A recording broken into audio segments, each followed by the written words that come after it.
Hi, I'm Gabby. Welcome to another episode of the Happier Life Project, brought to you by mental health and wellness app My Possible Self, in partnership with the Priory Healthcare. Today we are learning all about Ayurveda. Ayurveda is the traditional medical system of India and the oldest form of medicine in the world.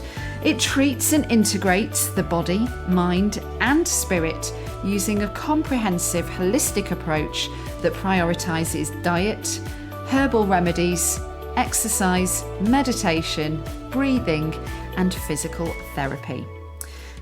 Ayurveda focuses on whole body healing and believes that a person's dosha, made up from the natural elements of air, space, water, fire and earth, are responsible for a person's physical, mental and emotional health. I didn't know much about Ayurveda until I met today's guest, Berta Couto. Berta has immersed herself deeply in the world of Ayurveda in India, the holy grail of Ayurveda and yoga, of course. After some time, she returned to her home country of Portugal, where she works as one heck of an amazing yoga teacher and Ayurvedic practitioner. That's where we met. I had an in-depth Ayurvedic consultation which lasted over 3 hours, and Berta put me on a personalised treatment plan which is full of recommendations to help not just my physical health, but emotional and mental health, as the three are so intrinsically bound together, but often not treated as such. I could go on, but I want to hand you over to the expert because we've got lots to get through. So, ready to find a healthier, happier you? Let's get started. Welcome, Berta Couto, to the Happier Life Project. It's really great to see you. I know it's via Zoom this time. Thank you for being on the podcast. Thank you. Nice to see you. Nice to talk with you. It's great to be here. We've worked together in Portugal. I recently came back from my yoga teacher training, so we should say shout out to Bend It Like Buddha, because I know some of the students are going to be listening to this. You see, Berta was one of our teachers and she gained a lot of fans in about 2.5 weeks, myself included. So, yeah, a bit about you. You're a yoga teacher and an Ayurvedic. Is it a therapist or a practitioner? A practitioner. I do both. I do therapies and I'm a practitioner as well. And yoga and Ayurveda go hand in hand, right? But I think still a lot of people, especially maybe in the UK, they might have heard of Ayurvedic massages and things, or, yes, you know, but they don't really know, myself included in this, until I met you. And I know I don't know very much because there's a lot to know, but yeah, I'd love you to teach us about Ayurveda. So Can we start off from the beginning? What is it? Yeah, I'm going to try to simplify because sometimes talking about things that has been a medicine for many years, as Ayurveda have been practiced for around 5,000 years in history, at least as we know it. So it can be a little bit complex. I'm going to try to simplify a little bit and try to explain the basics about Ayurveda. So Ayurveda basically is, if we look into the Sanskrit words, it's ayur, which means veda, life, and veda, which means science, knowledge, wisdom. So it's basically the science of life. Ayurveda comes, probably nowadays has been talked as a medicine, and a lot of people question it if it's like just a treatment, like you said, as a massage, for example, as a way of treating some sort of conditions. But more than just being a treatment, is Ayurveda brings a perspective of life in terms of what can we do in a day-to-day life that will bring and keep us in a balanced way of living. Through Ayurveda, it is said and then it is recognized as a disease being when we move away from our own nature. So in Ayurveda, we consider that every person, as fruit, as a plant, as its own nature. If we look to a plant, if we look to a fruit, for example, we know that it's going to grow in a certain way, will develop certain type of aspects and characteristics that are innate to that fruit or plant or whatever. The same thing for a person. So we can look to a person and we know that that person, observing through the natural aspects of that person, that is going to have certain characteristics, type of behaviors, type of personality along the life that is going to be innate to that person. Mm-hmm. And it's considering that we need to work through to keep a life routine, maybe a diet even, that will fulfill that nature that we all have, including physical, mental, and just in terms of also the emotional experience of life. Mm-hmm. And at the core of all of this, when you are working with somebody to, I suppose, live optimally in terms of not just the physical health, but the emotional health and the mental health too, the place to start is the doshas. Would that be right? Yes. Okay. So the dosha is exactly what I was talking about the nature of the person. And when we talk about the nature of the person, we can't not talk about the nature per se. So when we look to the nature outside, there is 5 elements that are common to every aspect that is natural around us, which is the 5 elements: the water, the fire, the space, the air, and the earth. The same thing with humans. We all have those 5 elements. In a first perspective, we look to humans as having water elements by having blood, fluid, physical fluids, lymph, for example. It's all the water element within the body, even the sweat, for example. Then we have the earth, that is the bones, the muscles, every physical and material structure that we can touch and we can feel. We have the fire, that is represented by the metabolism, the digestive organs that transforms the nutrients that we are having through the food, and we transform it to what we need for the body and what we release from the body. We have the air element, that is the mind, the thoughts process, but also the movement within the body. We can move the body because we have air moving and passing around the body. And then we have the space, and the space is very vast. We don't know, we don't see it, we don't have a perspective what actually is the space. And it's the same thing for consciousness that we have been talking about, something that exists. We are aware about that, but we can't really prove scientifically how it works precisely. So we all have those 5 elements, but some of us have some more tendencies to have certain elements more developed or stronger within ourselves than other elements, and that comes in the form of doshas, which is a combination of certain elements. So there is 3 doshas. Vata, it's a combination of air and space. Then we have pitta, which is fire and water, and then we have kapha, which is earth and water. Normally, we are never just one dosha. Normally, we are a combination of 2, or it can even be 3. And also the same thing, we are never exact the same dosha for the rest of our lives. We have a nature that we born with, like our genes. We born with certain tendencies, which is the prakriti, the initial dosha we born with. And then along the life, that dosha can vary along the relationships we have, the food we eat, the places we live. So we are all changeable according to what we have around us. And that's when we develop imbalances, or the disease as we know, is when we move too far away from our initial nature. We're born with, for example, Vata and Pitta dosha, and maybe we change our lifestyle, we work in a certain type of environment that increases our kapha dosha. So I start moving into the kapha dosha, and if we stay too long with some kapha characteristics and type of conditions within ourselves, we may develop more of a disease or imbalance, because that's going to be away from our initial nature. Does it make sense? Yeah, kind of. And I think I can help you out on that a little bit as well.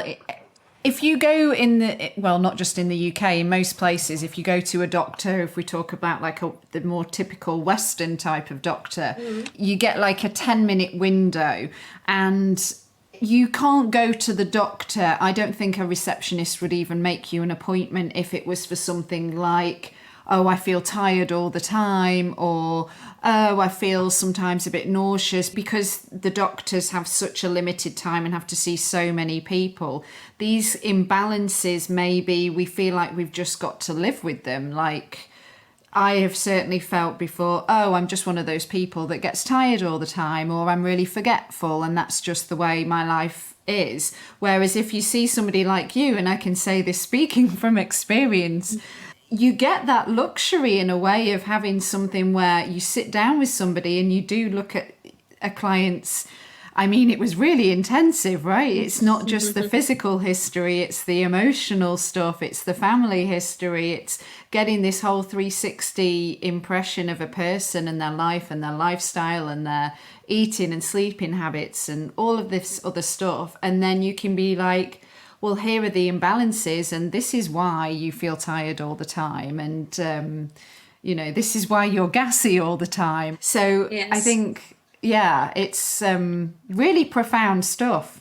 It is. It's very intense, but it's very important to go through those intensity moments so we can have actually a moment that we become fully aware of what we really are, right? Mm-hmm. One thing that we lost along the Western traditions and cultures is to be knowledgeable about ourselves, right? We keep living for like work, achievements, personal achievements. It's everything regarding to the outside environment, and we forget to look to ourselves and say, okay, so I'm this type of person. What feeds me? What nourishes me? And one of the biggest problems in terms of diseases, and could be mental health or not just physical health, is we start having certain types of symptoms, right? Certain types of things that they are not quite too bad, but they are already affecting our day-to-day life, like fatigue, for example. I'm tired. But those are already signs that we are moving away from our nature. We are going away from the balanced life. And after 1 year, 2 years, 3 years, or sometimes not so much, that imbalance continues. We may develop much more complex diseases and complications. That's when the doctors normally in the Western medicine tend to receive you for appointment. But that's when the disease is already there. And what we want through Ayurveda, we want to avoid to get to that point, which would be much harder to heal and treat a more complex disease. Mm-hmm. And you were right. We look through all those aspects. And one of the first things is to know what's your nature, right? And I know your nature, and that's what I want to feed. So in Ayurveda, then after I know your nature, I want to know what you're doing in your day-to-day life, what type of food you're having, what the relationships you are having, the schedules you are having through your life, your sleeping patterns, and see where we can find the source of the imbalance, what is not feeding your nature. So to help people like really get their head around the different doshas and maybe to look out for potentially which one they could be or they could be dominant with or of, could we do not like a case study, but an example of a dosha that's in balance and then imbalanced, if that makes sense. Yeah. So an easy way for us to understand the doshas, I like to use the archetypes of the type of people that would be more kapha, pitta, or vata. So I'll use that, and I will talk about how can be a balance and how can be an imbalance. Mm-hmm. So, for example, for a kapha person, kapha being a more earthy and watery type of person, the archetype will be more that type of a little bit more overweight type of person, tendency to have more retention within the body. And that could be water retention or could be fatty type of retention within the body, which is hard to lose weight, for example. And in terms of personality, will be a person that is normally very warming, kind of a family type of person, that is very welcoming to everyone and nourishing for everyone around. But the same thing, very nourishing in terms of building up, not a career, but in terms of staying in one profession, for example, and be a good worker, because invests a lot in that profession, like a business person, but a family business person, I would say. For example, I have a coffee shop or restaurant, and that would be the work, but growing around that type of environment. In terms of a balance, a person that is kapha, now what's the positive aspects of being a kapha? Normally are very grounded, very earthy. So in terms of mind, it's normally don't have so much of disturbance of the mind in terms of be stressed by a situation or be angry about a situation. They tend to be more centered in terms of perspective of things, can be able to look a little bit wider in terms of perspective.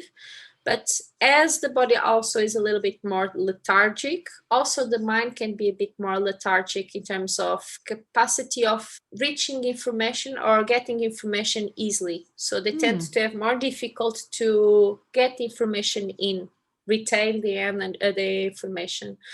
In terms of being fully balanced, they can use that energy of being balanced in terms of maintaining a job, maintaining a relationship, helping and supporting the people around them, because they are destructured holders of space.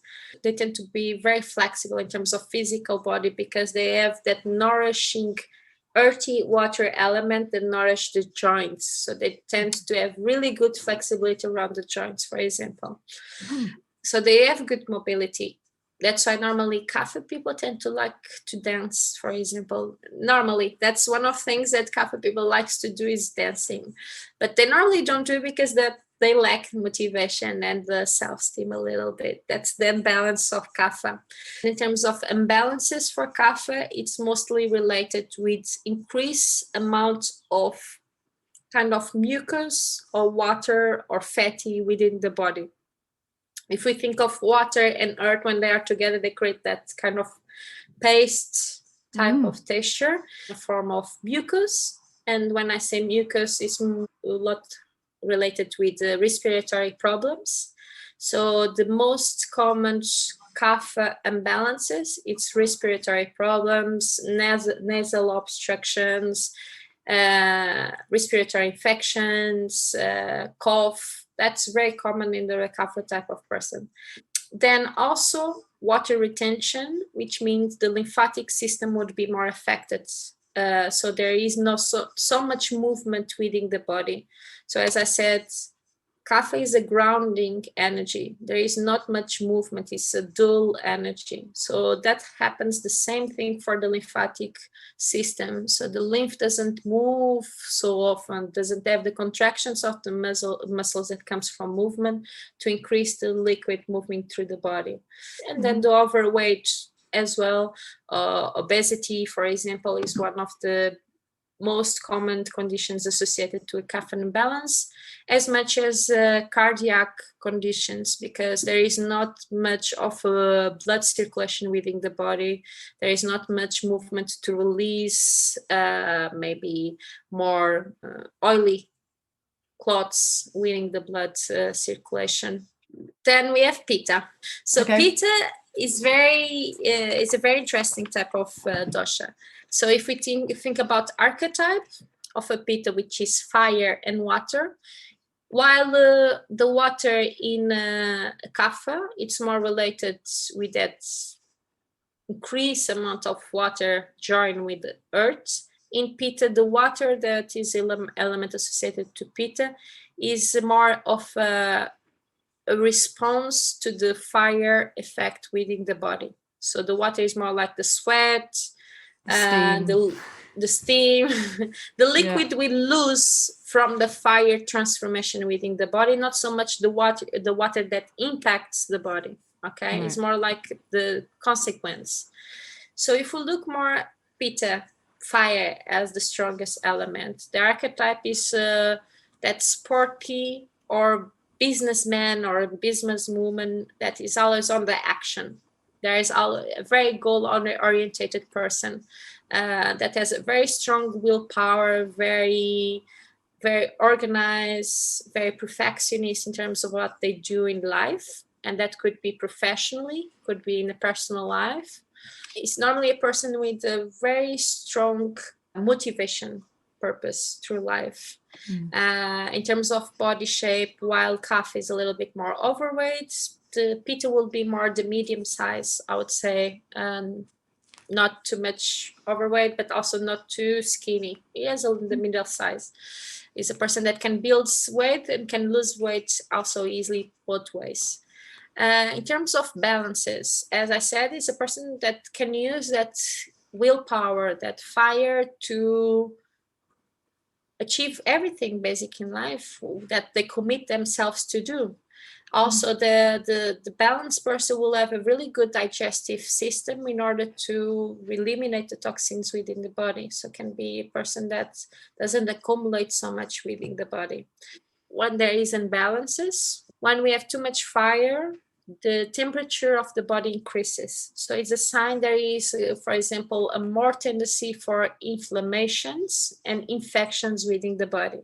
So, for example, everything that is viral, for example, herpes, candidias, fungus within the body, that's all a Pitta imbalance. If it's, for example, a skin reaction, psoriasis, eczema, dermatitis, all that also is a Pitta imbalance because there is inflammation within the body. If we look in the basics, when there is a fire imbalance, Pitta imbalance, the digestive organs will be affected by that. So we tend, for example, to develop more reflux, too much acidity in the stomach, for example. Gastric ulcers could be also related to that increased fire because there is so much intensity within the digestive organs that creates that fire inside. Some people that has stomach conditions, digestive conditions, they always tend to refer as a symptom of that heart burning sensation, right? And that's our heart burning sensation. That's that fire that is not working properly. In terms of physical aspects within the body, you can feel is like, for example, a tendency for all the elimination processes, and the elimination that comes in the form of sweat, the urine elimination, bowels movement, those three will be affected by this fire imbalance. In terms of sweat, people with a more tendency for Pitta imbalance will sweat more and have stronger smell. That sweat that is with increased amount of toxins that is trying to release through the skin, that tends to develop a little bit more eczemas and dermatitis and psoriasis like that. Then urine will be a person that has more tendency for urine infections or tend to feel like that burning sensation when they are passing urine, weeing. Bowels movement, a person with Pitta imbalance will tend to have more tendency for loose stools, diarrhea. When they are very upset and nervous, they tend to go to the toilet very often and not really retaining so much the nutrients from the foods. And in terms of personality, in terms of characteristics that can be a sign of imbalance, could be more a person that gets frustrated because they don't achieve the goal. Okay, very easily, if it's hard to get to the goal, if there is something that happens that it was not planned, because for a Pitta, they need to have everything planned. So they have everything planned ahead. For example, if they go for a trip, they maybe make a list of everything that needs to be prepared before the trip. While Vata will see that exactly the opposite. And if things go out of plan, that brings a lot of frustration, irritability, angriness, that tends to have more type of strong reactions and emotions. And that brings a little bit more of imbalance in terms of perfectionism. So they tend to be a little bit more obsessed with things. For example, I'm a little bit pitta, so I'm like the type of person, if I put a book in a certain way in my home, if someone's to come to my home and gets that book and looks to the book, opens the book, and then puts the book in another place totally different, the one I chose to be the right place for that book, I will be upset. And a part of me will be like, I don't want the book in that way. And I go behind the person, I'll get the book and put it in the right place. So that's a very much a pitta reaction. And then sometimes if we are too much like that, it's really difficult to live a life that is not as we plan always, right? The nature is like that. We don't choose the weather. We don't choose what happens after. The nature just do things naturally. So for a pitta, it's very often possible to get really upset with life, really angry with life. So people that tends to have that impulses of aggressivity as also could be a pitta imbalance, right? Makes sense? Yeah, absolutely. And to balance out the anger, then it's being more grounded. Cooling. Cooling. So if we have fire, what we do when we want to bring the fire down? We want water. We want a cooling energy. So if you have a high heat, we want a low temperature. So for example, we want to eat things that are fresher, cooler. So one of the biggest mistakes for a person that is very much pitta is to eat a lot of spicy food, because that will just brings the fire up more and more and more than already it is. Right. So you want eating, for example, salad in this case will be a really good option. Fresh foods would be a very good option. Peppermint tea, which is a cooling type of herb, that will be really good. Coconut, which is very refreshing, also will be really good for a pitta person. So we want to bring that heat down. That's why one of the things that we used to do before, when a person has a high temperature, they would put like a cold towel in the body to bring the temperature down. It's exactly what you need to do in terms of personality and characteristics within the body. So for example, if I'm upset, I'm angry, I'm having one of those peaks of really angriness towards life and frustration, maybe a cold shower would be a good option to bring the heat down. For example, you have that strong headache from work, from too much thoughts, too much intensity of directions and keeping everything perfect. That's the headache for a pitta. They want everything perfect to the point that they get that strong headache because they are always thinking in many things at the same time and be in control of everything. So what we should do, maybe a little bit of peppermint oil, coconut oil in the head to calm down that energy will be a good option. Make sense? Absolutely, yeah. The same thing like kapha, for example. If you want to balance kapha, if you don't have that fire energy, you don't have the movement energy, maybe a spicy food would be good for the kapha person, because will build that fire, will burn that accumulation of water retention, fat within the body, the mucus comes out. Have you ever tried like a really spicy food? What happens to your nose? You will start having a rainy nose, right? It starts coming out. Me always happens that. And then with Veta, So for example, can I talk about you? I mean, after the report that you sent me, which was like 12 pages, which you would never get from a doctor either, like a Western doctor, in terms of like all the suggestions of how to balance myself out. But I mean, literally like 95% of what's on this list, I checked every one, and I can't believe I've been living so out of balance for so long. But just to sort of share a few of them: easily fatigued and lacking energy, body aches, pains and muscle stiffness, joint pains, especially in the lower back, cracking of joints, which we know is a big one for me, easily bloated with excess gas and wind, explosive diarrhea due to emotional stress, constipation. The poop stuff is very in depth, I have to say, in the Ayurveda world. It is, but the poo is the one of the things that everyone should look at every single day, because that says a lot about our health.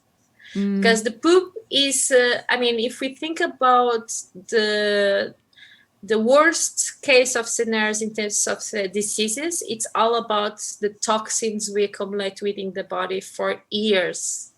If you think about rheumatism, osteoporosis, respiratory complications, digestive complications, ulcers, all sorts of diseases, mostly is toxins within the body that we keep accumulating because we don't have a good elimination process. We don't grow up with a mom and a father that teaches, well, you need to see your poo every day and what's the good poo and what's the bad poo. Years ago, I think that still now in India, Nepal, for example, which is the place around the Himalayas where the Ayurveda was born, people still look to the poo every day. And I was a nurse, as you know, before going into the Ayurvedic medicine. And for us nurses, we need to look to the poo of every patient every day. Well, not look, but we need to know the quality of the poo every day. And that should be a concern for everyone, because that says a lot about ourselves. If we don't go to the toilet every day, if we don't have bowel movements, it means that we are accumulating toxins within the body. And toxins is the main source of inflammation within the body. If we continue living in an inflammation state for years, that obviously will create diseases, long-term diseases, that is much harder to heal afterwards when we get older, which is normal when diseases start to call for our attention, right? When we start having much stronger pains, mobility issues, digestive issues, much stronger, that affects our lives. But we need to look at those things before that happens. We need to first recognizing the first symptoms, bloated belly, if we feel like a little bit more tired than usual, sleeping patterns, even our emotional behavior. Sometimes we need to look in what is the type of emotions that we have coming up more often when we are in a stressful situation.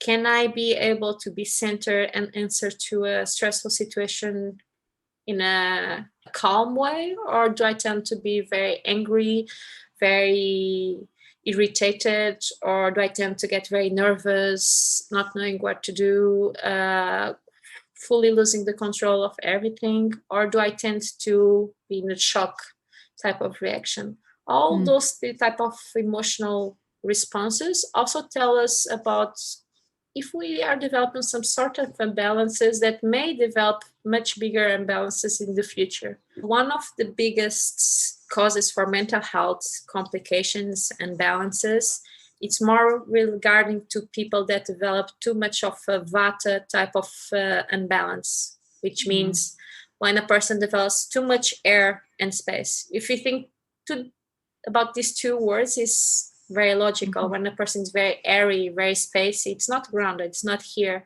So it doesn't have a strong structure to hold the place within this body and this moment of their lives. And really easily can be moved by the wind, right? Can be shaken by the wind because it doesn't have that anchor to hold the personality, the physical structure. For example, I'm a very nervous person, and I just accept that I'm a nervous person, and I never look to that, and I continue being nervous in a very stressful situation. I can't really control myself and how to deal with that situation, for example. And sometimes can be really controlled by just noticing that maybe I'm eating too much salad, something as easy as that. Too much salad, maybe my inner fire is a little bit low, so I'm not digesting the food as well. So I'm not keeping a grounded type of diet that holds my structure, not just physically, but mental too. And that's something that we have been not talking too much in the mental health about how strong and important the nutrition, for example, could be and the type of food we are having. Having this idea that eating a salad is very healthy. And we keep in that with that idea. Our vegetables is very healthy, but there is ways of eating, right? And the same thing that me as a human, I can be a very airy and spacey person.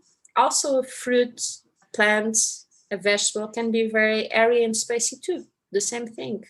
As a person can be very earthy or very fiery, a vegetable and a fruit can be very earthy and fiery as well. So I need to work with those two elements and see what is feeding me and what creates more of that imbalance. It's so fascinating. What I found really interesting is because regular listeners to the podcast know that I record the podcast wherever I am, and I've been in different locations, and like I explained to you, I move around a lot, but actually that's not necessarily good for a Vata person. That should be a no. Well, sometimes you can change that if it's your work life, right? Yeah. And you are a Vata person, it's difficult. Or either you choose a different type of work, or you need to find a grounding routine within that unbalanced routine. Does it make sense? Yes. Yeah. So definitely for a Vata person, because it's all about movement, physical and mental, and that's all continuous movement that creates imbalances. You want to have a routine. You want to have something steady, dual and earthy in your life. If you are working in the same place, is keep a routine through your day in that place. But if you are, for example, like in your case, you're moving around, moving from city to city. Nowadays, with the digital nomads trend, a lot of people working remotely away from their houses and moving around Airbnbs and things like that. Yeah, that's me. That's definitely a really something that creates a lot of imbalance in the future for who is a Vata person, definitely. Yeah. So what you should do, or one person like that should do, is to keep a routine in that no routine. If you could wake up every day at the same time, no matter if you are in UK, Italy, even if you move to a country that the time zone will be a bit different, you try to take a few days to balance your time schedule around a new time zone scale. And try to create a routine. Wake up at that time and could be something simple. For example, hygiene care. The first things I do in the morning. 5 things that I do every single day, no matter if I am in Italy or South America. Doesn't matter. It's the same thing I do every day. In terms of what I do in the middle of the afternoon, no matter if I'm in Italy or South America, every time in the afternoon, I'll take 50 minutes and I will walk outside. If I could, I will walk barefoot. Or I'll take a moment to go out to a garden and touch a tree, touch a plant, connect with the nature, be more in a grounded type of environment. Does it make sense? Yeah. So no matter if you move, you need to keep things that you do every day, and that will be your anchor for the day through the day. If people are interested in learning more about the doshas, there's a lot of these free quizzes you can do online. Yes. What do you think about that, being a experienced, licensed practitioner in Ayurveda?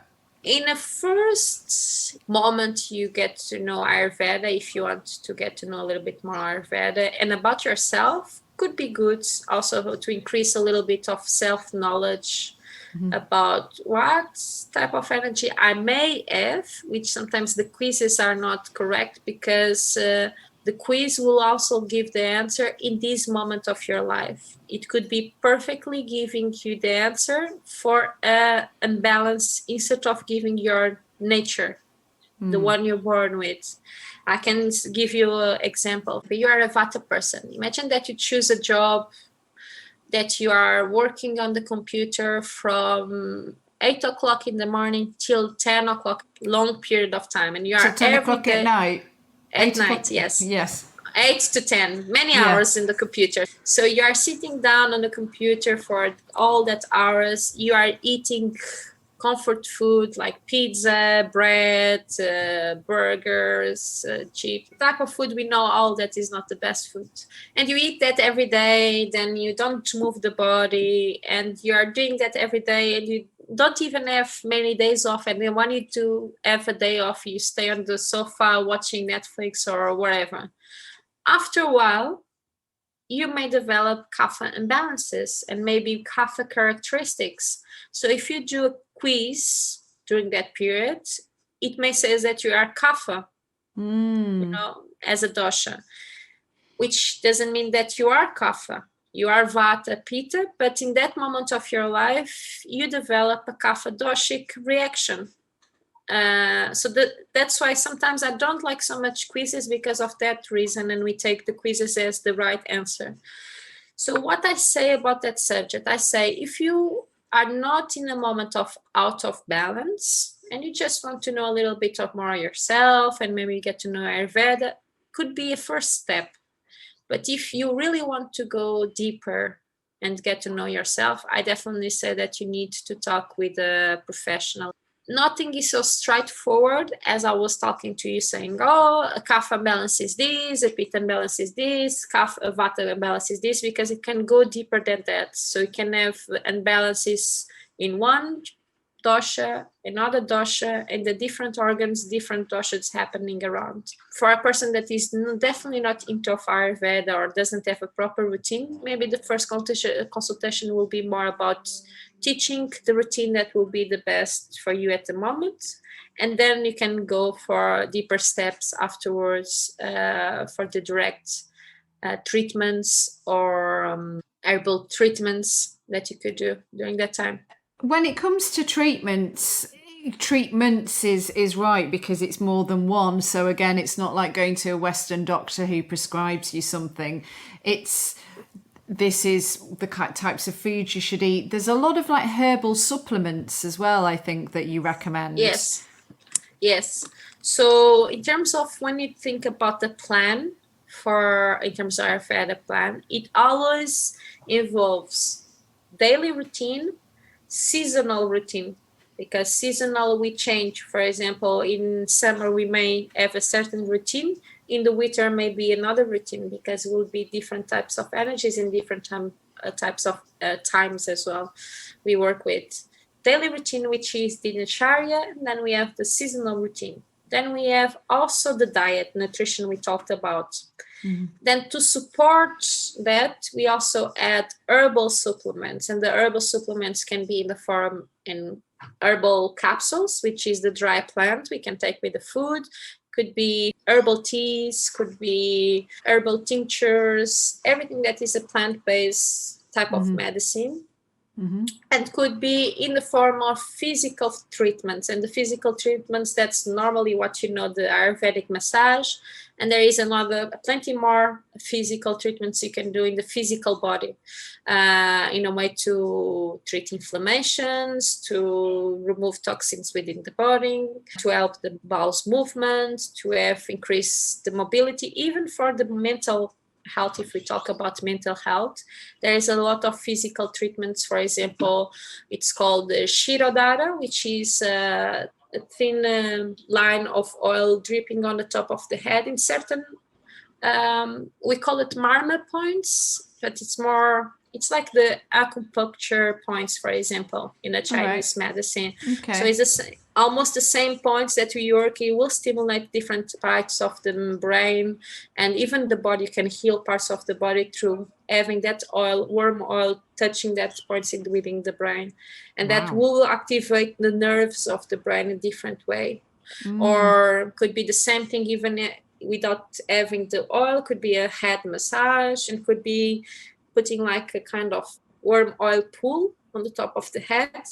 And that oil will have herbal plants that will stimulate the circulation of the blood around the head. A lot of people tends to have hair fall, white hair, tendency to develop like eczemas in the head. That's the inflammation from the cranium.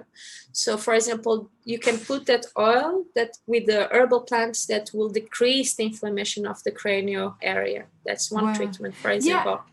I remember you saying actually about during our consultation, you wanted to see how many grey hairs I had. This is how in depth it goes. And then you said to me that, people that go grey early, they're in their head a lot. Yes. It's a lot of mental activity. Yes. And that's more of a pitta person? Yes, more a pitta person. If we think about it, it's very interesting. We talk about that in our consultation. We see more male or men having hair fall earlier than women, right? And if we think statistically, men tend to be more logical and rational than women. So that creates more cranial inflammation and more activity within the brain. So it's like when there is more activity, more activation, there is more fire.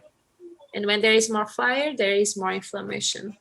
Wow. I try to explain this in a simple way, not so much technical, so it could be easily to be understood. What would you tell a client who was maybe a little bit dubious or skeptical about their proposed Ayurvedic treatment because they've grown up where it's maybe a bit hippie, like yoga?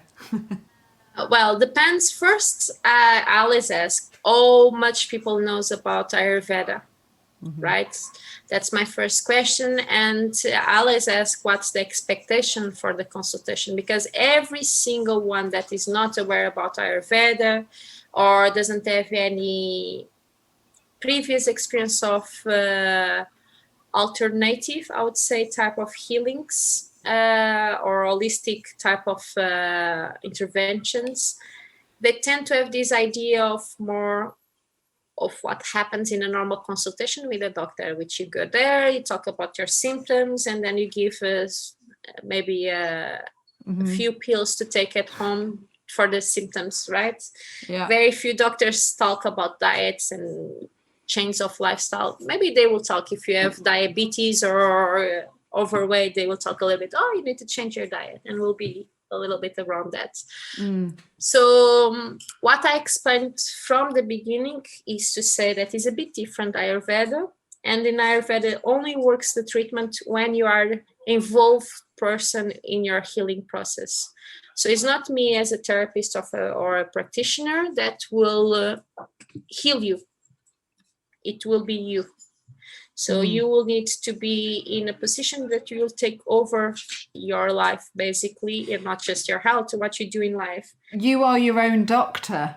Exactly. And one of the biggest goals and the main goals for me personally, and I think that most of the Ayurvedic practitioners, is to give you all the tools so you don't need to come back to me.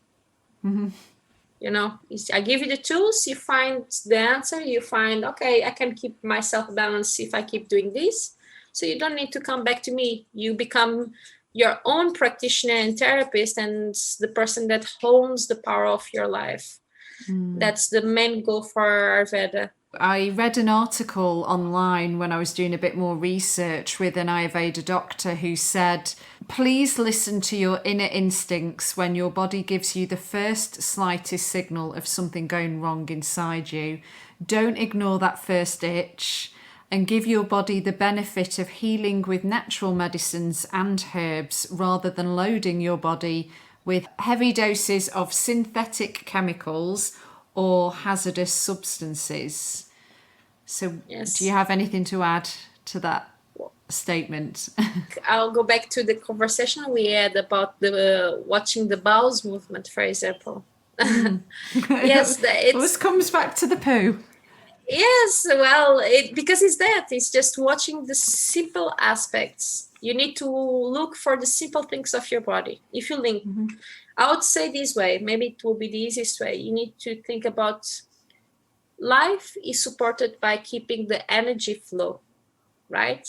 And how can you keep the energy flow? You need to have nutritional and nourishment through the foods, right? And the right foods, good foods. You need to rest, give time for your body to recover, recharge, and sleep well.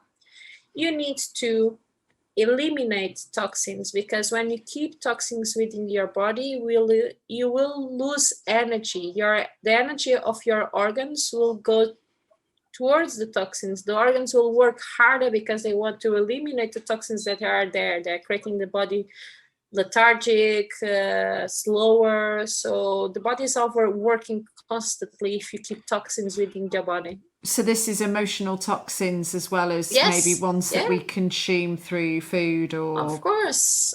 If we we spend 10 years upset with the subject, object or something experienced in our life, after 10 years that emotion will not just be emotion, will be part of our bodies. That's why we have that expression about we have that pain over the shoulder. That's the baggage of life. And that's true. We carry on baggage of lives within the body if we keep holding it of situations of our previous experience, like related with the parents, ex-partner, children's, where even like a ex-colleague from work or ex-colleague from the school. If we don't digest, it's the same thing as food. If we don't digest the food properly, we will retain the toxin within the body.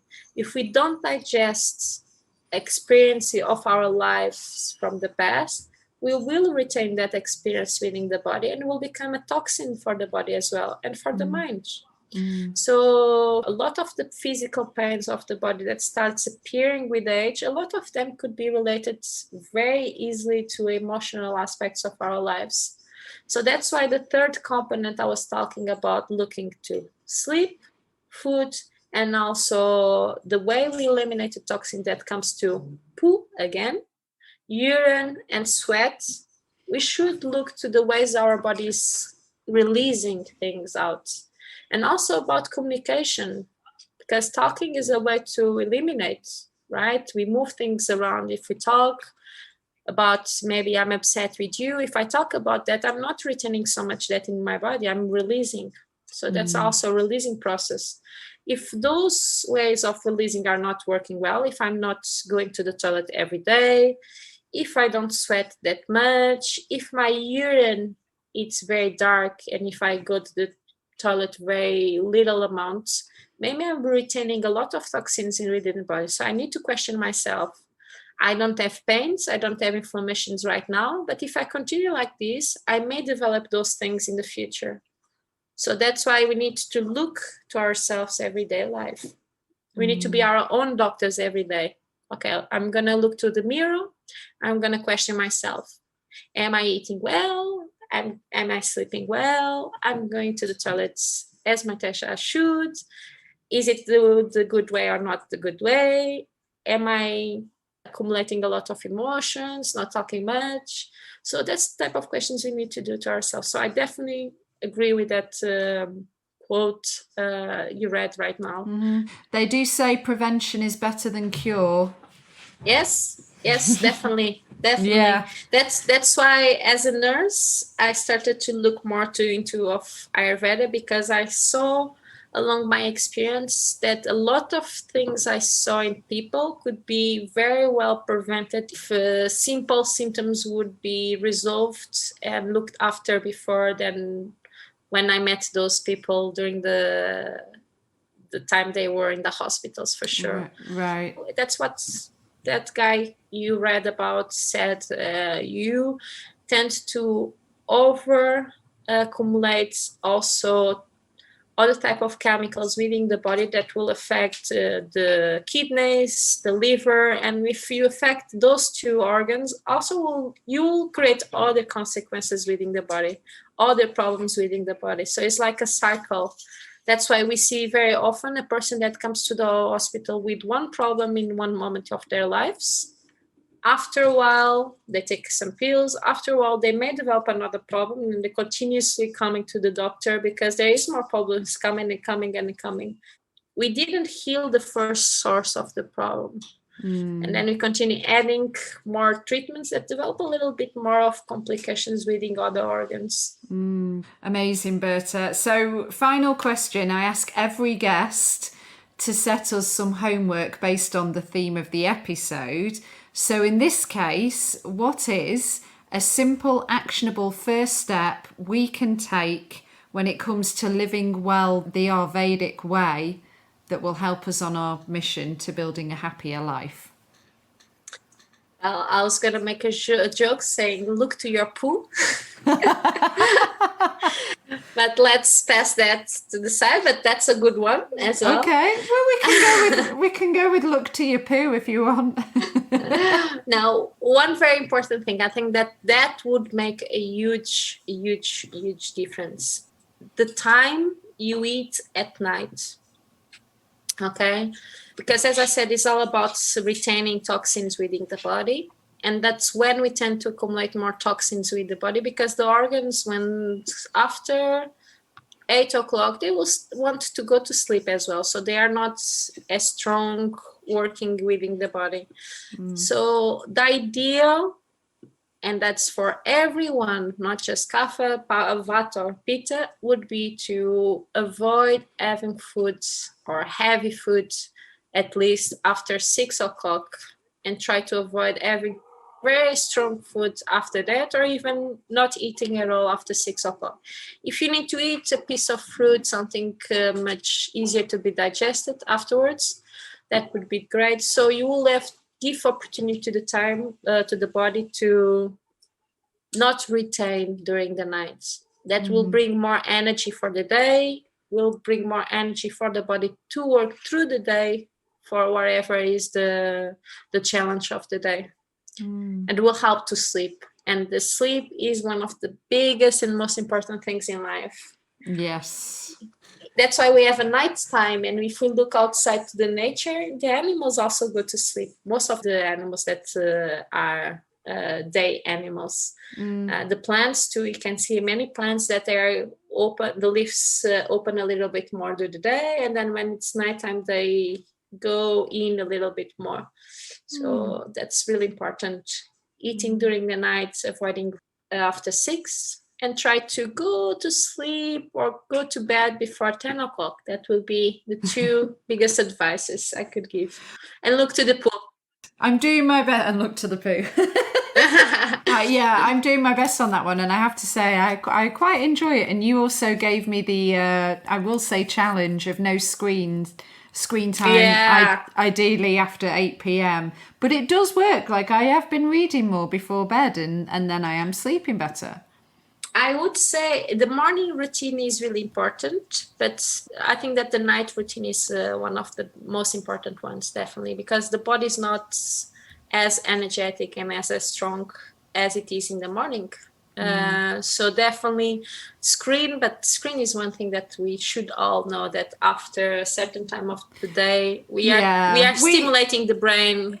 We know it, but we choose to ignore it, right? I mean, yes. I think in most cases, but when, you get it prescribed like you did to me, I was like, okay, yes. Let's do this. The doctor saying, no, not the doctor, but... Dr. Berta says. So as well, if people, they don't live in a city where there is someone local to them that is an Ayurveda practitioner, a lot of this can be done online. You yourself offer consultations online. So if anybody is interested, is the best place to find you via your Instagram? Because I know if you look on the profile of your Instagram, you can click on a link, and then that link will take you to the different offerings that you do, both online and in person. So is that the best place to direct people? Well, it is the best place, because I didn't spend much time on the online thing. It's still something I need to work to accept, that nature of life nowadays. So I must say that if people will look on that link, maybe the information is not all information about what I do, but if you go to that link on my Instagram page, for sure, you will be redirected to an email. So you can send me an email or a form with your request. You can just do a question. I have listened your podcast with Gabby, so I would like to know about your offerings, and that should be fine. Definitely. Okay, so that's bertacouto.yoga, and I'll spell that BertaCouto.yoga on Instagram, and we'll add that to the show notes as well. All right, thank you so much. Berta, you're the actual best. Thank you. Oh, I appreciate it. Thank you for making it to the end of this episode of the Happier Life Project. I hope you had fun learning about the doshas. was there one or maybe two that you identified with? And huge thanks again to Berta Couto, who wanted me to stress we really only scratch the surface when it comes to learning about Ayurveda. It's a super complex system, but it really can be life-changing. If you are suffering with your mental health, there is a crisis button on the My Possible Self app that will signpost you to the correct information for immediate expert advice. Those of you who are listening on one of the major podcast platforms, the My Possible Self app is completely free to download. You can access all of the content, so you don't need to worry about it costing you anything. Please make sure you subscribe and leave a review if you found this episode helpful. And to find and follow us on social media, we are at My Possible Self, and I've been at Radio Gabby. So take care. I'll see you on the next one. And remember to check your poo. Bye for now.